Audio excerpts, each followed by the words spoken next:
자, 오늘 아침에 이재명 지지율이 지난주에 많이 내려간 조원 CNI 스트레이트 뉴스 조사에서 이번 주에 더 내려가서 거기서도 데드크로스가 나왔습니다. 조원 CNI 스트레이트 뉴스 여론조사 결과에 보면요. 이재명의 지지율이 지난주보다도 2.9% 더 내려가서 47.7까지 내려갔습니다. 이재명의 부정평가가 3.5포인트 상승해서 49%를 기록했어요. 그러니까 긍정 47.7, 부정 49. 이제 두 번째 데드크로스 여론조사가 나왔고, 앞으로 많은 여론조사들이 점점 데드크로스로 가게 될 거라고 보고 있습니다. 이번 주에 나오는 모든 여론조사가 선거 끝나고 그 다음 주 둘째 주에 나온 여론조사보다도 더 나빠지고 있는 양상이 보이고 있어요. 국민의힘은 41.6, 민주당은 40인 여론조사가 나왔습니다. 그래서 이재명이 이 조원 CNI 조사에서만도 한 달 새 16.2%가 하락했다. 50% 아래로 이렇게 47.7로 내려앉았고 긍정 부정이 역전되는 현상이 나타났는데요. 민주당 지지율도 한 달간 10%가 빠졌다. 이렇게 나오고 있습니다. 앞으로 여론조사가 시작되면 시작될수록 걷잡을 수 없이 지지율이 빠지게 될 거다. 여론조사 회사들이 어느 한 군데만 빠지는 쪽으로 하게 되면 신경이 쓰여서 잘 못할 건데, 모든 여론조사가 앞다투어서 내려가는 쪽으로 이렇게 가고 있으니까 아마 여론조사 회사들도 이 문제에 대해서 별로 이제 신경이 쓰이지 않고 나오는 대로 조사를 하게 될 거라고 보고 있습니다. 이렇게 이재명의 지지율이 하락하게 된 데는 몇 가지가 있죠. 첫 번째는 주식이 배반을 했습니다. 주식값만 8,801 선거 전날 기록한 거죠. 이게 유지되면 국민의 상당수가 주식회에서 돈을 땄을 거니까 우리를 지지할 거다. 그래서 이재명 진영이 선거 직전에 배포한 정책 자료집 제일 앞페이지에 코스피 8,000이 있지 않았습니까? 근데 큰 착각을 했죠. 주식에서 초상위 부자들의 자산들만 걱정했지, 나머지 사람들의 자산은요, 서민들의 주식 자산은 별거 아니었다는 거예요. 자, 그래서 주식을 너무 믿었다라는 게 첫 번째 패인이고요. 두 번째는 제가 봤을 때 집값 문제입니다. 집을 두들겨 잡는다고 하면서 머니 무버 주식으로 가라 이랬는데 오히려 집값이 더 올라버리고 전 월세가 폭등한 부분이 치명적인 데미지를 입었고, 선거 앞두고 있었던 스타벅스 발언, 저질 발언이 이재명에게 치명타를 입혔다고 보고 있습니다. 그래서 이재명이 여건에 대해서 상당히 통제 불능 상태지 않은가, 저는 그렇게 보고 있어요. 정청래가 어제도 민주주의는 1인 1표를 얻기 위해 피 흘린 역사라고 하면서 이번에 1인 1표를 자기가 후임 당대표 선거에 재출마해서 1인 1표제를 통해서 당선되겠다라는 그런 의지를 보였고, 당 운영은 당원이 한다, 개파는 소멸돼야 한다고 그렇게 말을 했습니다. 전혀 물러설 의지를 보이지 않고 자기 친명의 후보로 나올 김민석과의 경쟁에 대해서 의지를 보이고 있어요. 정청래가 당의 중앙위원회에서 이재명 대통령의 수많은 어록 중 정치는 정치인이 하는 것 같지만 결국 국민이 한다는 말을 참 좋아한다, 이러면서 당 운영도 당 대표가 하는 것 같지만 결국 당원이 한다, 이렇게 지금 이야기를 했어요. 친명계에서는 대통령이 이미 정 대표에게 당 대표 연임 도전에 나서지 말라는 메시지를 연일 내고 있다. 그런데 정 대표의 오늘 발언을 보면 대통령을 이겨 먹겠다라는 뜻으로밖에 안 보인다, 이렇게 말했어요.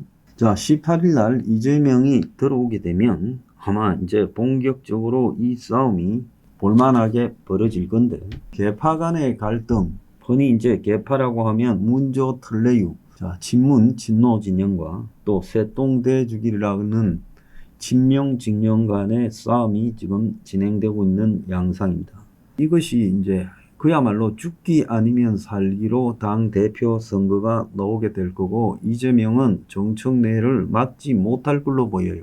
친명 진영에서는 김민석 당선 문제도 있지만은 또 다른 문제가 있습니다. 자, 이번에 지방선거의 패배 책임을 정청래가 지고 나오지 말라는 것이 이재명의 말이에요. 정청래 입장에서는 그 책임이 왜 내한테 있냐? 겉으로 말을 안 하지만 이런 속셈이 있다고 봅니다. 왜? 내가 잘못해서 졌냐? 네가 잘못해서 졌냐? 그건 가려봐야 될 거 아니냐? 당원이 누구 책임인지 이야기할 거다. 이런 뜻이 안에 들어있다고 봐야 되겠죠. 이재명의 당내에 대한 통제력도요, 상당히 무너져가고 있다는 거예요. 아마 지지율이 계속 더 빠질 거라고 저는 보고 있어요. 이렇게 지지율이 빠지는 데는 2030 그리고 중도 세력, 더 나아가서 여성 세력에서도 이재명에 대한 부정적인 심리가 이제 불이 붙었어요. 그동안 국민들 스스로 세뇌되어 와서 지지율의 함정이에요. 세뇌되어 와가지고 의사표현을 하지 않다가 적극적으로 의사표현을 하게 되고, 또 보수 진영은 이제 지리멸렬한 보수의 희망이 있다면서 국민의힘에 지지를 보내고, 또 더 나아가서 이재명에 대한 부정이라는 부분에 적극적으로 답하기 시작하니까 이런 현상이 벌어지고 있습니다. 이런 현상은 앞으로 이제 공직에도 영향을 미칠 거라고 봐요. 이재명이 만기 칠남 형태로 모든 행정부를 장악하면서 본인이 자기 수족처럼 부리고 있는데, 윤석열 정권의 예를 보면 좌파 측이 내란 선동이라고 말하면서 수많은 윤석열 정권의 고위공무원들이 재판을 받거나 감방에 갇혀 있고, 또 군에도 그렇습니다. 그래서 이제 이재명 정권에 충성하고 떠받치는 공직자들의 지금 행태에도 문제가 발생하지 않겠나, 저는 그렇게 보고 있어요. 일부 이런 것들을 잘 못 느끼고 지금도 충성을 바치겠다고 하는 사람들이 있지만은, 이제 국민들이 누구도 386 운동권 세력들의 집권에 대해서 편안하게 그들에게 도덕성이 있다고 생각하지 않는 단계까지 갔다, 저는 그렇게 보고 있습니다.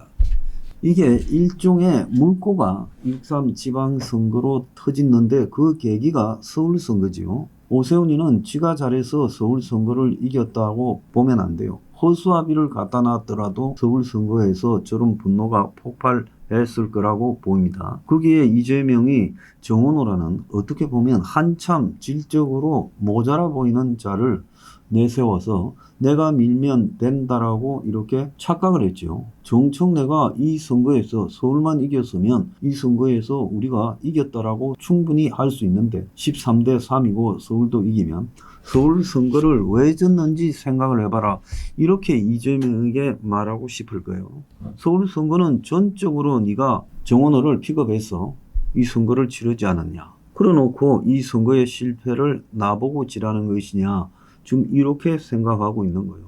그래서 정청래는 개인 정청래가 아니라 정청래 뒤에 그야말로 친노 친명이 다 붙어 있다, 이렇게 봐야 되지 않겠습니까?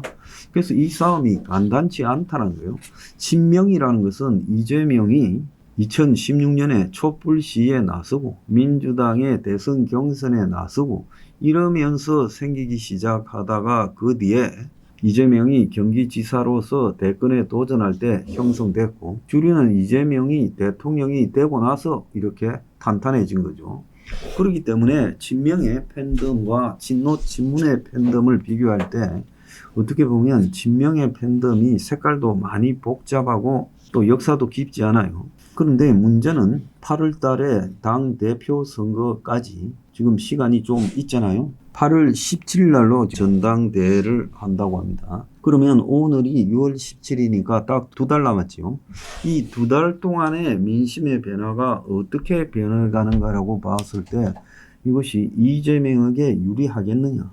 그러면 이재명에게 불리하다면 정청래가 상대적으로 유리해지는 측면이 있지 않겠습니까? 그런 것들을 바라볼 때 여당의 전대가 앞날을 예측할 수 없다고 저는 보고 있어요. 이재명의 리더십이 손상을 공식적으로 입어버리고, 지금까지 이재명에 눌려서 숨도 못 쉬던 세력들이 지금 다 들고 일어나는 형국이 됐다는 거예요. 정청래 입장에서는 조국이 이번에 낙마해버렸기 때문에 자기가 이번에 2번째 당대표가 된다면 다음 대권은 친문 진영에서는 자기다라, 이렇게 생각할 거라고 봅니다. 그래서 이런 것들을 감안할 때 정청래도 절대 물러서지 않을 거다. 이재명이 참으로 곤혹스러운 순간으로 들어가고 있습니다. 세상 좋을 때 잘해야죠. 앞날을 못 내다보고 그래 스타벅스니 저질 일이 이렇게 하더니만 이 꼴이 됐습니다.